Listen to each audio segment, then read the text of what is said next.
Hello and welcome to the third sector. In our society, there are three sectors: the public, the private, and the nonprofit. And it's that third sector, the nonprofits, that we're here to talk about today.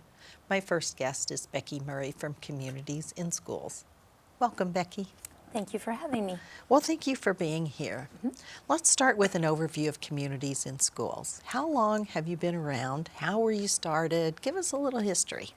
We have been in Wayne County as an affiliate for almost 20 years. Now, the national organization has been in place for 40 years, and it was started by Mr. McMillan, and he had an opportunity to work with a few students who he just felt were in need of somebody to support them and give them that encouragement to finish school and to know that their dreams could actually come to fruition.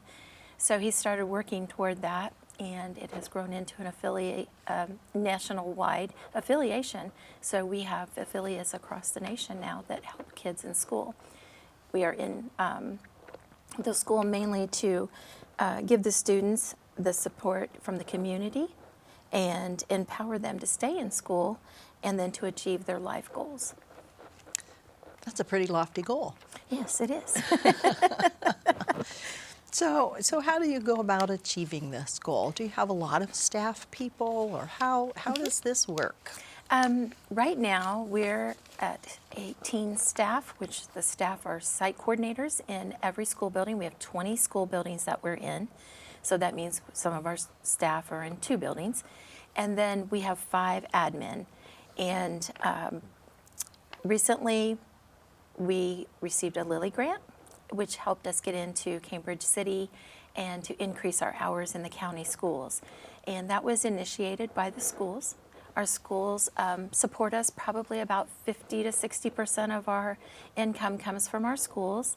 And then we write grants and our community.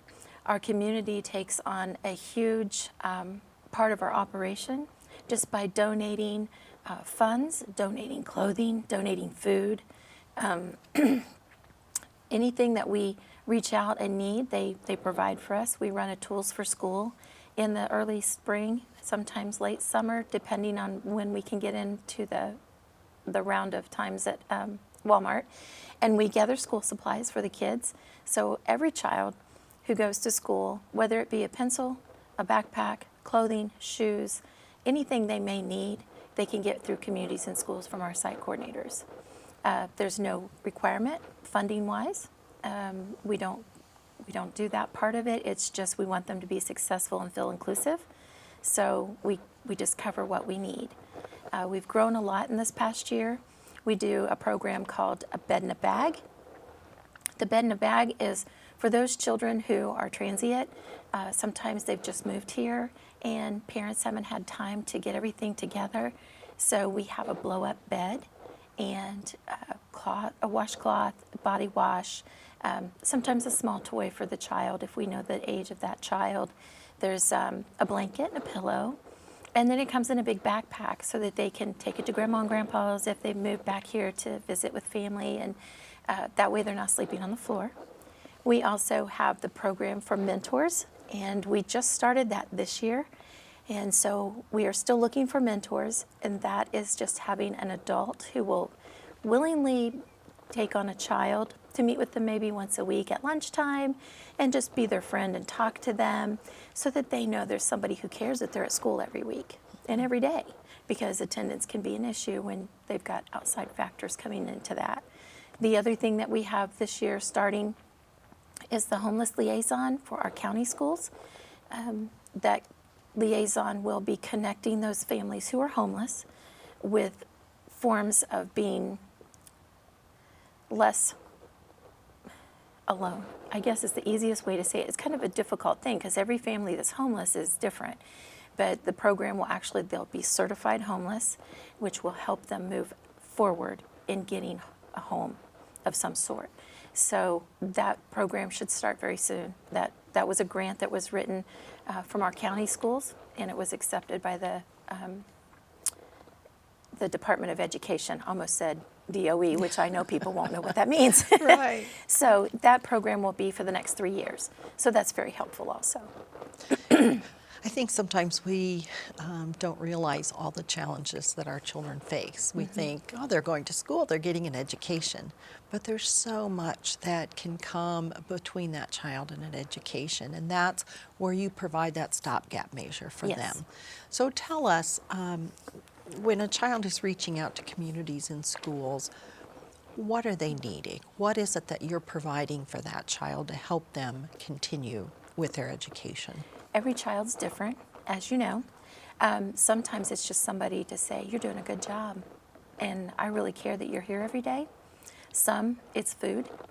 There's a lot of food insecurity, and our schools provide breakfast, they provide their lunches.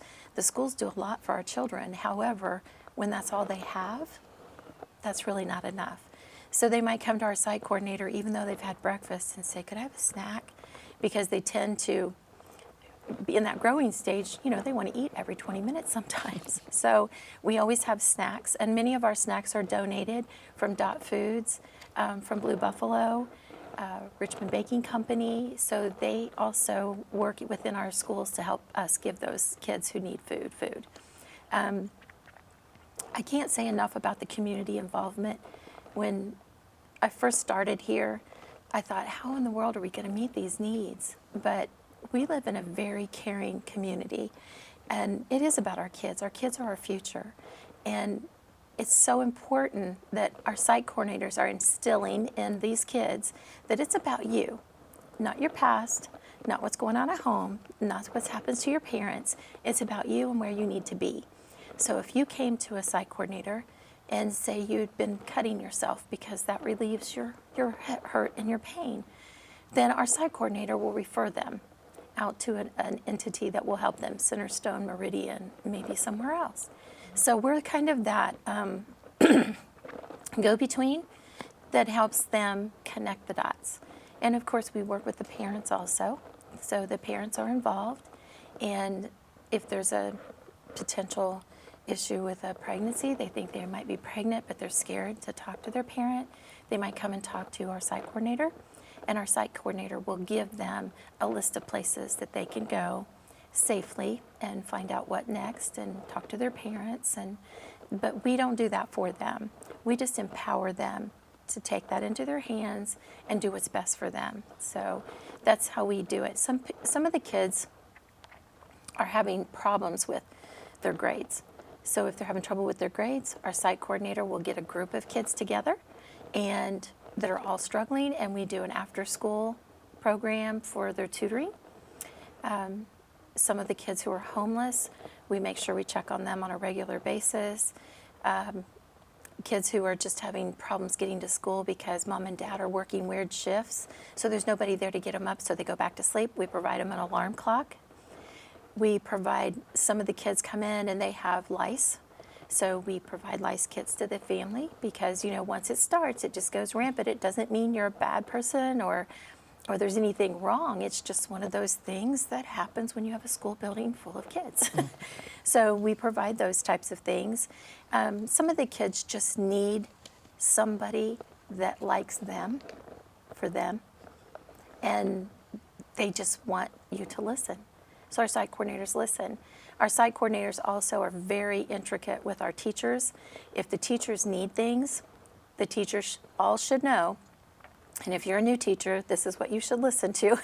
Go to our site coordinators, because we all know our teachers struggle with providing things for their school classrooms. And that's what we're here for. So if you're a teacher and you need those items, contact your site coordinator in your school building, and we'll do everything we can to make sure you have it. If we've got donations, it does me no good to have it in the office. I need it in the school buildings, I need it in the family's hands, and I need it in the children's hands. So that's how we make the connection for the kids to be successful. So you're doing such great work with such a small staff. Thank you. And you're in all the schools making this difference. And you've talked a little bit about how you're funded. How is Communities and Schools governed? Is it just you making these decisions? No.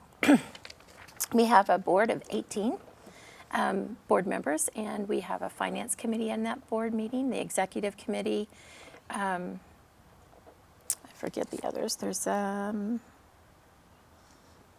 we have the fundraising committee, And then we also have the fundraising, and then the resource development is different. Resource development is where we reach out to businesses who want to give on a regular basis, or maybe they need NAP credits because they have a small business and they need those credits to help with that. So they'll give during that time. So those different entities within my governing body, they just kind of divide themselves up and make that happen. And those are all local people? They are all local people. So people that know the need and see the need are the ones that are helping set policy and run the organization. Yes, and every superintendent has a seat on our board. So that was very critical when we started moving forward and we started growing. To me, they needed to be at the table because every building, every school system is different. You can walk in from one building to another and the culture's different, the need is different, and no one knows that better than the superintendents who has that direct contact with the principals and my site coordinators. So although we do the same thing, we do it differently from place to place because of the need. Right. So that's how we function. Very tailored. Yes, absolutely. Yes. We've got about a minute left, Becky. If folks are sitting out there saying, I want to be involved in this, are there ways for them to volunteer or give back? How can they do that? The best way is you could become a mentor for a special child who just wants somebody to sit and eat lunch with them. We have little games you can play with them, things like that. That was one of the things that was really important to me as I came as the executive director, that we have adults in our community, especially young adults, who have become successful, and then our older adults who know our community and the history and how they can share that with the kids so that they know as they set their goals, they can stay here and meet those goals. They can go to school here, or maybe not. Maybe they want to trade and that school's not for them. Those are the kind of people that we need to step up for mentors. As far as giving, it's always best for monetary if we can get those types of gifts, because then we purchase what our kids need. We do have a situation where we work with Goodwill, and if you take a 13-gallon white trash bag to Goodwill and you say that's on behalf of communities and schools, once a month I get a $5 voucher for every single bag that's given on behalf of communities and schools. And we use those vouchers for our families who have had to move, have been dislocated for some reason, so they can buy their dishes, silverware, pots and pans, clothing, whatever they might need. So we just, there's many ways, and sometimes it's different from day to day. I might tell you that today, and tomorrow I might need food because we have a family who came in and has no food. But mostly it's shoes and their basics, to make sure that they don't get picked on at school and that they look like everybody else. And if they want to make a donation, how can they do that? You can go to our website, and there is a donation button, and you can donate through the website. You're welcome to send a check to our address, which is 33 South 7th. We're in with the Chamber and the Foundation building. And those are the two basic ways. Some of the folks like to give to the school in their community, and you can do that. If you live, let's say you live in Cambridge City, and you want to give back to somebody that's going to be in the Cambridge City area, all you do is write your check, and in the memo section, say this is for Cambridge City. Okay. And we have our accounting set up so that it can go per school. Excellent. Well, thank you for being here today, Becky, and thank you for the work that you're doing in our community. It's very valuable. Well, thank you. Thank you for having me. All right. We'll be right back with more of the third sector.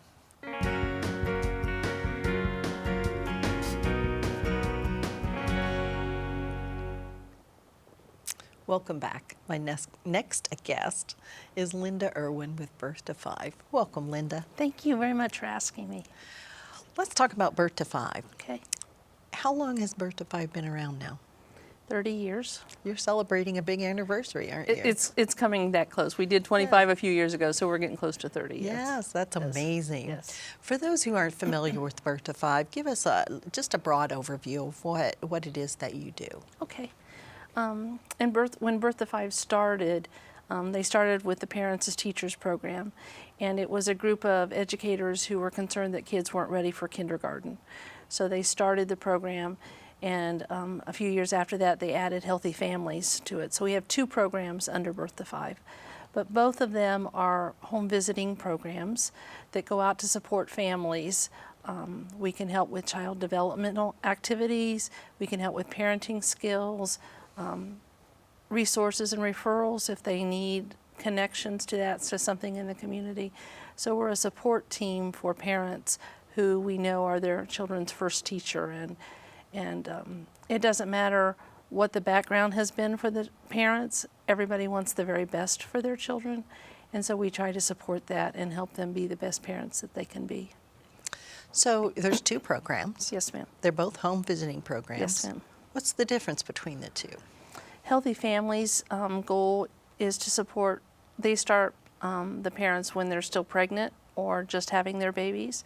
And so they want to help them get ready for the very beginning. So they may help them with getting the house ready, safety issues, preventative things that they need to do. And they can keep kids until they're 3 years old and support them through that. Parents as teachers' goal is to help families get their kids ready for kindergarten. You know, like when I went to kindergarten, it was playtime and social activity.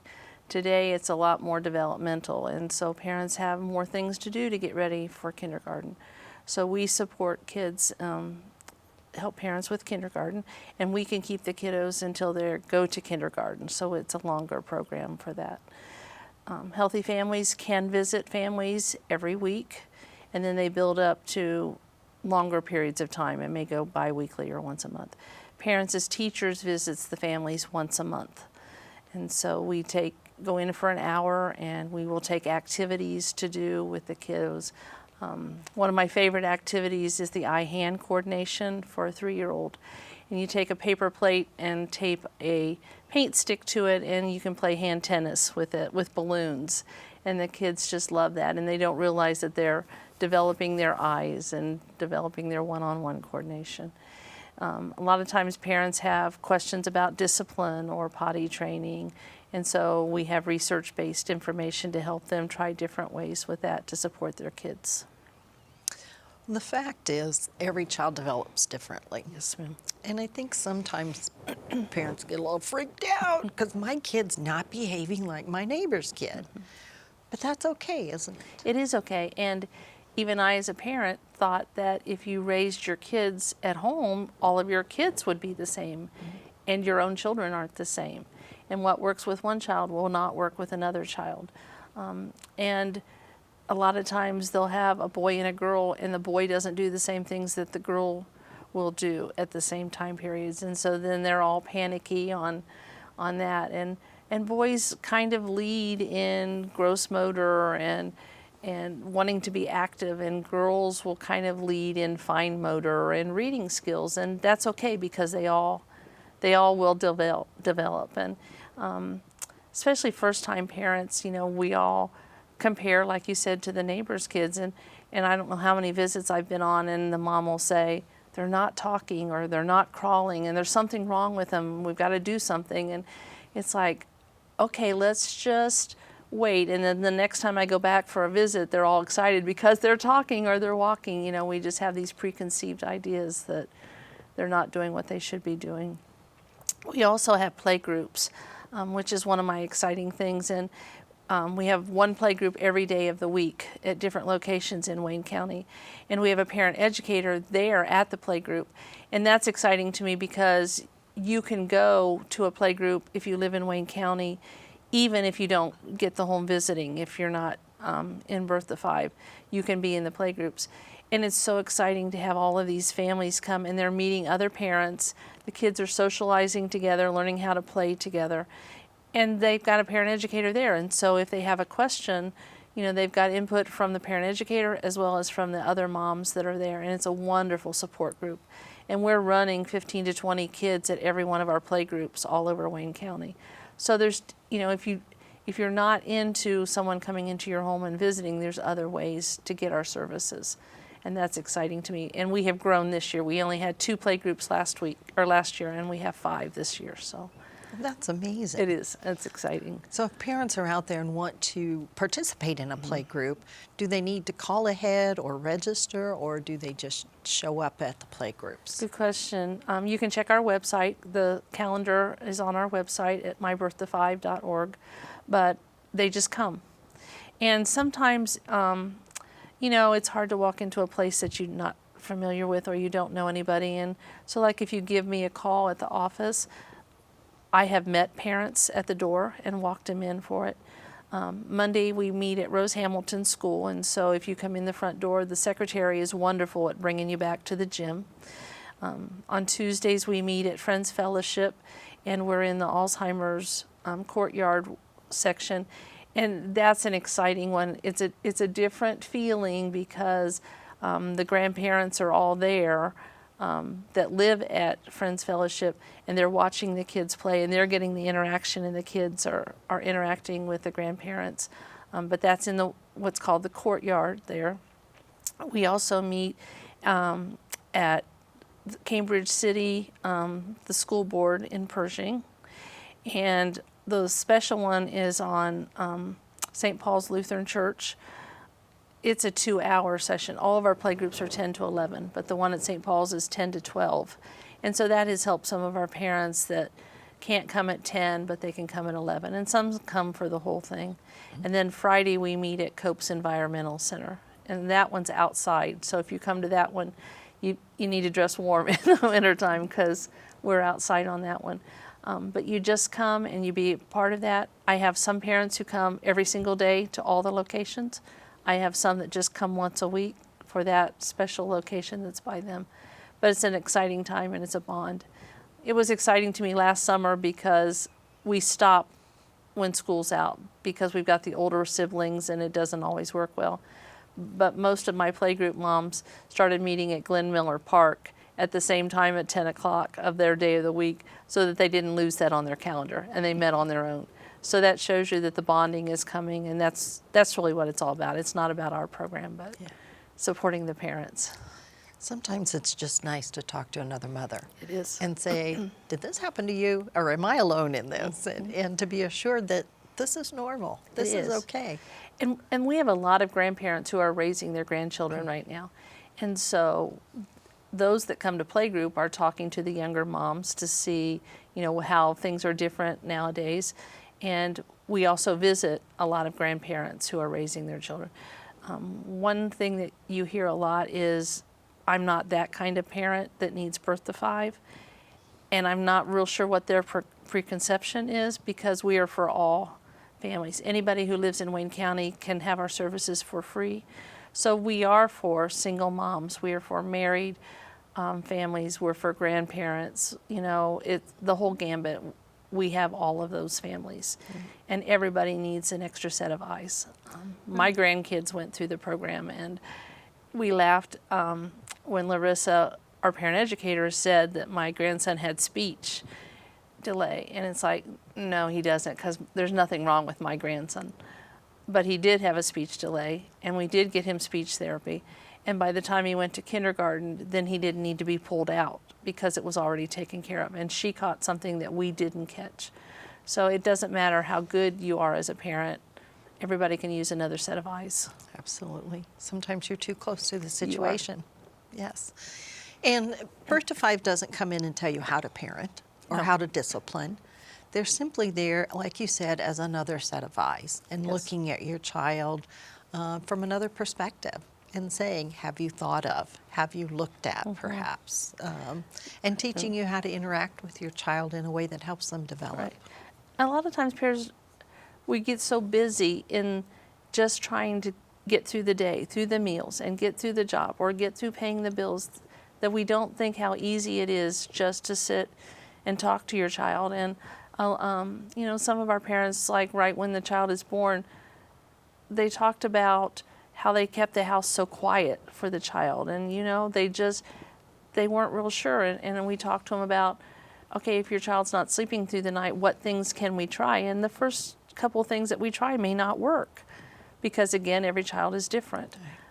but we will try a different way, and we have different curriculums that we can work with, and so we will work with you on that. And on the discipline, you know, every child doesn't do the same, and sometimes, a lot of times, if you just listen to them talk, they come up with their own solutions. They need somebody to talk to. Or we'll have a mom the dad works the night shift and he sleeps all day and she has no companionship, and she just, again, needs some support or somebody to talk to, and some ideas. A lot of the activities we do are things that you can make in the home so you don't have to buy. I remember one family I visited, and they were so proud they had been saving because they wanted to go to Walmart and buy a bank where they could drop the coins in. And I said, can I show you how we can make one? And so we took a Pringles can and cut the hole in it, and then put orange juice lids inside that. And it was the exact same thing she wanted. And she was so excited because now they had this money they could use on a different project. So there's just things that we try to work with the family to support them where they are. Yes. Well, unfortunately, our time is up, but I think we've learned a lot about Birth to Thank you. 5 today. And if folks are out there wanting to get involved, we're going to have the information up for them, Okay. your website and your phone number. But in the last 30 seconds, is there anything you want to tell them that we haven't covered? Just that we're here for you and we want to support you as a parent. And please call. We would love to get you into home visiting. We would love to get you into playgroup, or just answer some questions if we need. We're here to support Wayne County. And thank you for asking me. Well, thank you for being here today, Okay. Linda. And thank you for joining us for the Third Sector.